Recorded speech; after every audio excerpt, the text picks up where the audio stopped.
Hello, it's time for Hebrews chapter 3 for our ladies' Bible class. Glad you're joining us. So, Rob Whitaker's tagline for this chapter is Chapter 3, Faithfulness is the Key. So, Chapter 3 opens with a wonderful way to address his audience. He says, Holy brethren, partakers of the heavenly calling. Is he using this as a general brethren in Christianity, or is he also using it in a sense to address the brethren that are brethren in um, in the Jewish sense? Okay, I like to think he's even including us Christians in general. We are all partakers of the heavenly calling, after all. He calls on us to consider Jesus. And again, he lists his attributes. And this time it's a short list, only two things. One, an apostle. An apostle means simply one who is sent. So I think the writer is using it here in a general sense. And Jesus was certainly sent from God. And number two, that he's the high priest of our confession. He is our high priest. And I searched the New Testament for this term in reference to Jesus. And the only time the phrase high priest is used is either in the Gospels, referring to the actual high priest, or in Acts, also referring to the actual high priest of the Jews. And the only time it's used in any of the epistles is here in Hebrews and refers to Jesus. And I didn't look at every instance in Hebrews to see if it always refers to Jesus.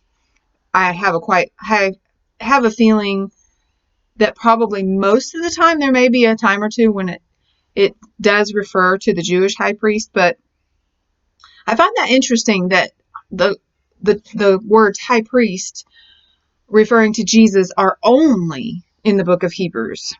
So that's something unique. And the writer spends a lot of time talking about Jesus being our high priest.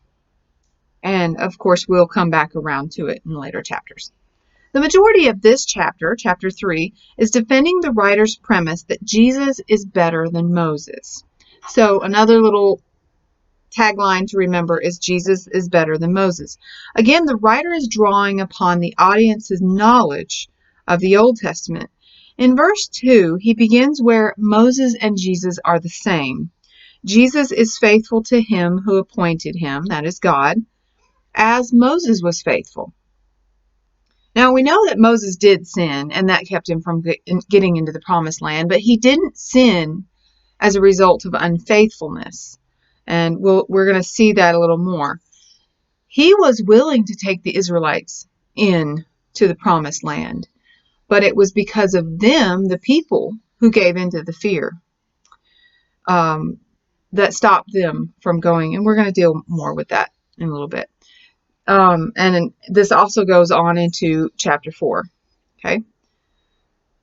In verse 3, the writer asserts that Jesus has been counted of more glory than Moses. For the builder has more glory than the house.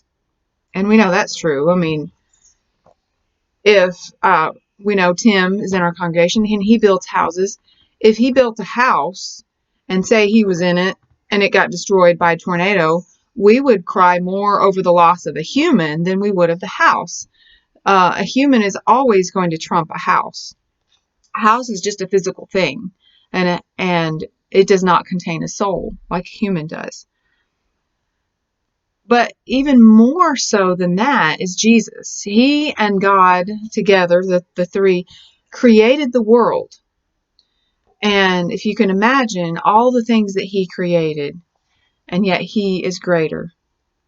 So Jesus, who was involved in creation and therefore the creation of Moses, has more glory than Moses himself. And incidentally, I just want to point out that so far in every chapter, there has been mention that Jesus was involved in creation. And that's in our discussion question, so I won't go too far into that. But that's very interesting to look at, and I'm going to try to keep that in mind. And as we look through each chapter, we're going to see if the Hebrews writer mentions it in future chapters. So the Hebrews writer goes on and mentions that every house is built by someone, but he who built all things is God. Therefore, God gets more glory than the creation, and in this case, Moses is the creation. Then comes more about Moses and comparing him to Jesus. Moses was faithful as a servant, yes, but Christ was a son. And this reminds me back to chapter 1, where the writer says God didn't say to any of the angels, "You are my son," but only to Jesus. I love the rest of verse 6. Quote, "Whose house we are if we hold fast the confidence and the rejoicing of hope firm to the end." We are part of his household. Okay? Faithfulness seems to be a recurring theme in this chapter, and we'll see more on this theme throughout the book. In verses 8 through 11, the writer again quotes the Old Testament. This is where he first begins speaking about a rest. This is a quote from Psalm 95, verses 7 through 11. The psalmist reminds the hearers of the unfaithfulness of those in the wilderness, how they chose not to enter the land that God promised them. If you recall, there were the 12 spies sent out, and 2 of them, Joshua and Caleb, said, "Oh, we can take this land. God has promised it to us, and we can take it." But the other 10 gave into fear, and they said, "Oh, there's giants in the land. We can't take it." And all the people listened to the 10 and not the 2. Okay? And so again, the writer of Hebrews is relying on this knowledge that the Jewish Christians would have of the Old Testament and Jewish history. Okay? God had promised the Israelites that they could take the land, but because of their unbelief, they did not. They gave in to what their eyes saw, well, the 10 spies, what they saw, like the giants in the land, and they had forgotten the power that they saw that God had. God had sent the plagues upon the Egyptians. If you recall, it was only upon the Egyptians. Like when there was darkness, it was only the Egyptians. And the Israelites that were in the land of Goshen, they didn't have the darkness. Okay?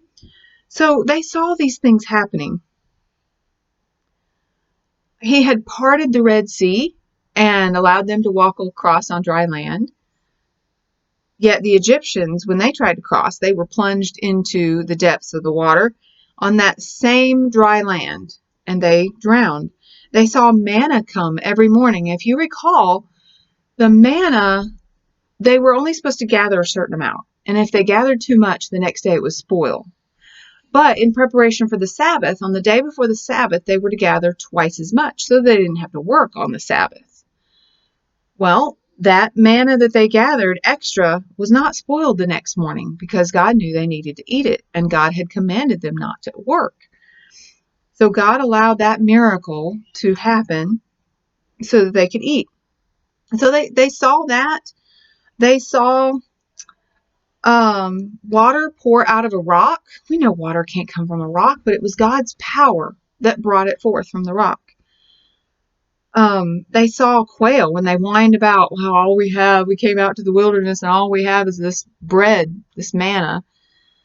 And so God sent them quail so much they couldn't eat it all. I mean, it was so much, and it just came like a whole flock of quail came. They saw God's power. They even had some battles. We don't talk about it a whole lot, but they even had some battles. Moses held up the staff, and as long as he held up the staff, they won. But if his arms got tired, he had to drop it down. So people actually had to help him hold it up. And they saw this power. They saw that they could overcome the armies that they fought against. Okay? But yet, they didn't believe. So the writer of Hebrews equates this unbelief with disobedience. How many times have we seen a child? A parent says, "Don't touch that, it's hot." The child doesn't believe them, and they touch it anyway, and they find out, "Oh, mom and dad were right. It's hot." Okay, so this stems from their heart of unbelief. They don't believe that it's hot. They don't believe their parents when they say, "That's hot, don't touch it." And so because of their unbelief, their outward sign showed it, and they disobeyed. They touched it. Okay? They learned quickly that their parent told them the truth. So the writer of Hebrews is telling us that the Israelites couldn't enter into the land because not through simple disobedience, but because of the heart, an unbelieving heart which brought that disobedience. The writer here makes the point that Moses was faithful, but as everyone else that came out of Egypt that sinned, they died in the wilderness. That is, except Joshua and Caleb, we know that. They all saw the power God used to bring them out, yet the people did not believe. Moses was faithful. He may have sinned in other areas, but when it came to faithfulness to God, he was willing to take them into the land. He didn't falter in his faith in that. He didn't falter in his faith of God's power. Okay? Now, tucked in the middle of this discussion of unbelief and disobedience are some verses that caution us. Verse 12 and 13 are such good verses. Beware, brethren, lest there be in any of you an evil heart of unbelief in departing from the living God. But exhort one another daily while it is called today, lest any of you be hardened through the deceitfulness of sin. So let's not be neglectful of encouraging each other every day. He's going to come back to these cautions in the next chapter as he makes another point. He's going to build on this point about the faithfulness, and he begins to call this a rest. They came into the land and found rest. All right, I want to make a note. The word better does not appear in this chapter, but the idea that Jesus is better than Moses is implied in this chapter. This is important setup for what will come in chapter 4, that Moses is better, and also the setup about rest. We're going to see in chapter 4 more about this rest. Okay, let's review our key phrases, and remember these came from Rob Whitaker, not from me. Okay, chapter 1, no one better than the Son, a better person. Chapter 2, don't neglect what you knew. And along with that, I would add a better knowledge. Chapter 3, faithfulness is the key, better than Moses. Okay, so you have your discussion questions. I hope you will join us in discussion on the Facebook group. And again, I'm happy if you email me your answers. I would love to look over them. So thank you for joining me.